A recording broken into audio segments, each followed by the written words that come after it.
Et figurez-vous que l'ONU se met à son tour à la blockchain justement pour venir en aide aux gens qui souffrent et aux réfugiés. Carmen Nett, donc sur le plateau de BFM Crypto. Bonjour, bienvenue, on est ravis de vous accueillir.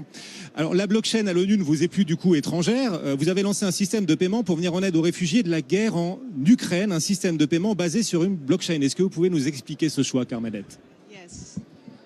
So the key is that, avec le micro plus proche. Closer, micro closer. Thank you very much. UNHCR selected the blockchain. Absolument. To deliver the Nous avons payments. sélectionné la We're talking blockchain about pour payments, how livrer des payments paiements. actually Vous avez are parlé des delivered paiements et comment les paiements sont faits, comment l'argent arrive aux personnes qui en ont le plus besoin. Il y a des réfugiés, il y a des déplacés internes, comme vous le savez, des 100 millions environ de personnes déplacées. Nous avons besoin d'un système qui permet d'apporter de l'argent, faire des paiements directement aux personnes qui en ont besoin.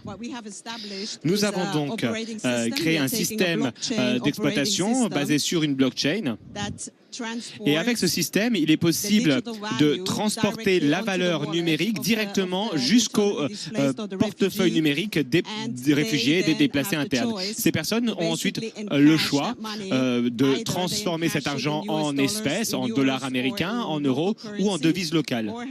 Ou alors, ces personnes ont également transféré cet argent numérique sur leur compte bancaire. C'est donc une infrastructure qui a été conçue pour cet objectif. D'usage des blockchains aussi au service, pour le coup en l'occurrence pour le Haut Commissariat aux réfugiés des Nations Unies, au service des réfugiés, des gens qui ont beaucoup besoin d'aide. Et là, vous le vivez bien sûr avec cette guerre en Ukraine. Vous pensez scaler l'expérience, l'expérimenter dans d'autres zones de conflit?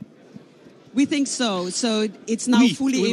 c'est aujourd'hui en place. Nous l'avons testé pendant 9 mois. Nous l'avons testé sur nous-mêmes. Et évidemment, chaque paiement que nous faisons doit arriver aux bénéficiaires à 100%.